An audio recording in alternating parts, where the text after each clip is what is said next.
Et enfin, le point numéro 22, qui est une communication portant sur la sollicitation de l'association Les Abbesses de Gay-Michel pour la protection des espaces naturels du Mont-Guichet. Je donne la parole à Madame Laborata.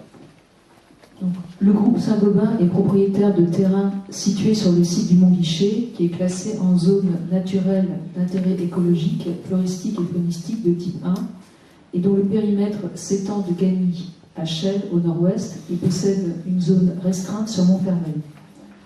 Par délibération du 28 avril 2000, la ville de Chelles a sollicité le Conseil général de Seine-et-Marne et l'Agence des espaces verts de France pour la création d'un périmètre d'espace naturel sensible, doublé d'un périmètre d'acquisition régionale sur le site du Mont-Guichet.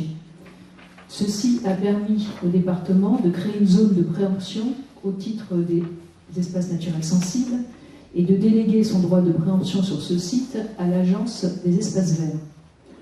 La ville a donc pris des engagements au titre de ce classement en ENS.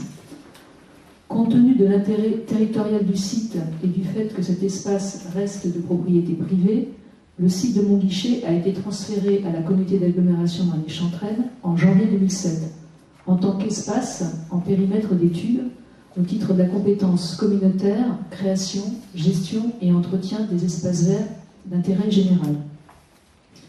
En septembre 2008, l'association Les Abbesses de Gay-Michel, soutenue par l'association des Amis naturalistes des coteaux d'Avron, l'ANCA, a posé les premières bases d'un projet pour la création d'un parc naturel sur le site du Mont-Guichet. Plusieurs rencontres ont suivi avec des représentants de Placoplâtre pour les convaincre de l'intérêt écologique du site.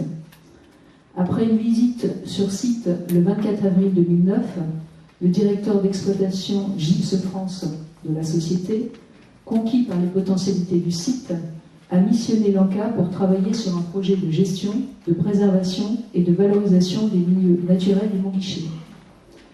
Plusieurs rencontres ont eu lieu avec les élus de la ville de Chelles, avec le conseil participatif de Marly-Chantraine, dans le cadre de visites naturalistes du site. Le projet élaboré par l'ANCA et qui est joint en annexe est découpé en 3 phases.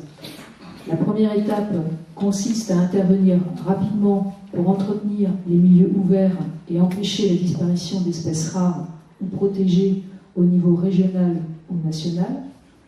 La seconde étape pose les bases de la gestion durable d'un des plus hauts lieux de la biodiversité du site, à savoir la carrière de gypse du Bosé.